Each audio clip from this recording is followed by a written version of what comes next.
An important part of stakeholder management is managing their expectations. In this module, you will learn how to determine those expectations, as well as stakeholders' risk tolerance.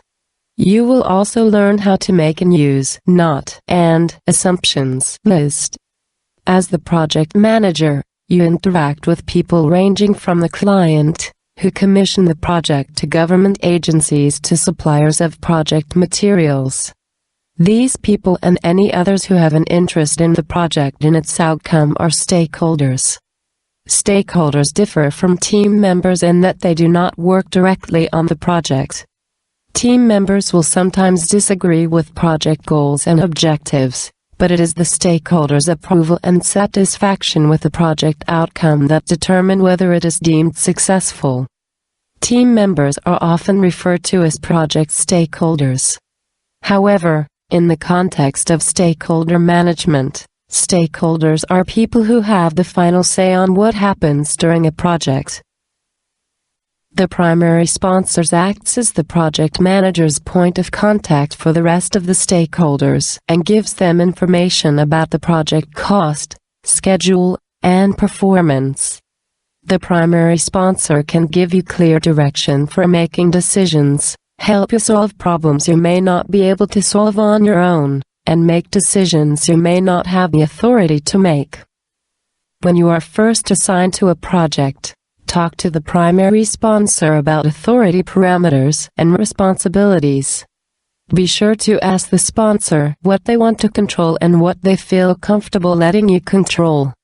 This clarification will help the project manager avoid conflicts of authority and responsibility. You also want to find out what motivates the primary sponsor. What is most important to this person? Time? Quality? Cost? Does the sponsor think going over budget is acceptable as long as the project yields a high-quality product? Or does the sponsor prefer that the project be completed on time and within budget at the sacrifice of quality? Knowing what motivates the primary sponsor will help the project manager understand the expectations for the project. Ideally, the primary sponsor is only one person rather than a committee. Having a single primary sponsor concentrates authority, decreases the number of people the project manager reports to, and expedites decision-making.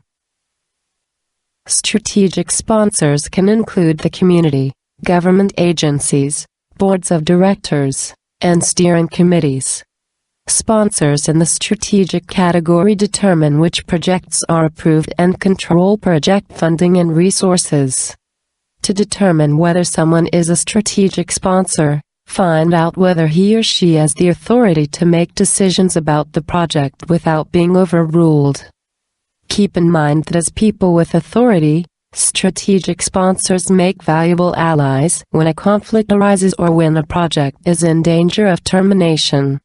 Also, if the primary sponsor becomes unavailable or drops from the project, the strategic sponsors will appoint a new one.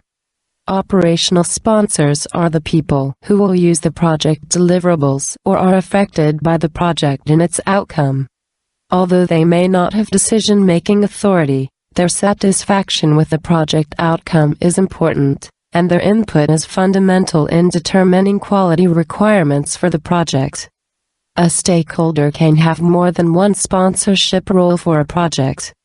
For example, suppose the president of your company wants to implement a new project reporting system. As the project manager, you report directly to her. She is the primary sponsor because she is your direct point of contact. As the company's president, she has the authority to make decisions about the project and is, therefore, a strategic sponsor. Finally, she is an operational sponsor because when the new project reporting system is implemented, she will be among the people using it. Or suppose that your manager, Chris, might have the role of primary sponsor, and you have to give him weekly reports. Chris takes the major project issues to the strategic sponsors, who comprise a steering committee. If your project will produce something that the steering committee will use, the committee is an operational sponsor. At the outset of a project, your priority is to identify all project stakeholders. After you know who the stakeholders are, you must determine their expectations for various project areas, including communication, risk, and quality. When discussing expectations, the most useful questions you can ask stakeholders begin with the word why.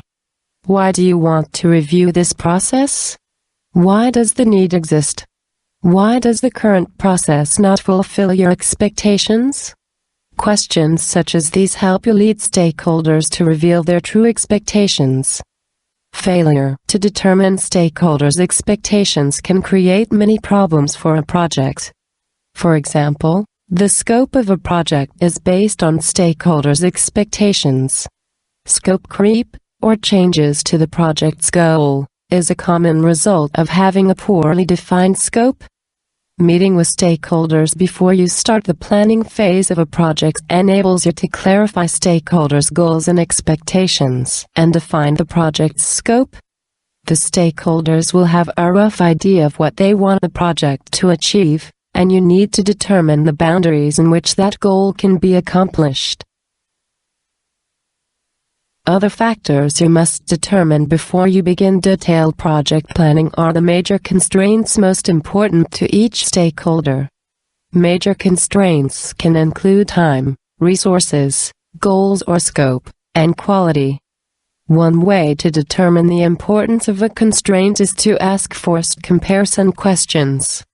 For example, you might ask, if the shipment of supplies is late, would you prefer that we put more people on the tasks or pare back the goal of the project?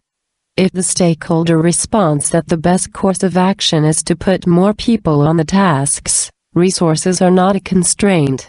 If the stakeholder prefers to pare back the goal, then the goal, or scope, of the project is not a constraint. Risk tolerance ties directly to your stakeholder's most important constraint. If you know the constraint, you can determine which risks your stakeholders are likely to take or avoid. Stakeholders' risk tolerance varies depending on whether a risk threatens a major constraint. If a risk jeopardizes a major constraint, the stakeholders probably will not want to accept it. To ensure that your projects meet stakeholders' expectations, you should match your risk tolerance to theirs. When you talk to stakeholders about their expectations and constraints, be sure to ask them forced comparison questions about risks. If you think you have pinpointed the stakeholder's major constraint, present a hypothetical situation that involves the constraint in a risk. How the stakeholder responds to the what-if scenario will tell you the level of risk tolerance. Keep in mind that stakeholders' expectations, most important constraints and levels of risk tolerance will change as a project progresses.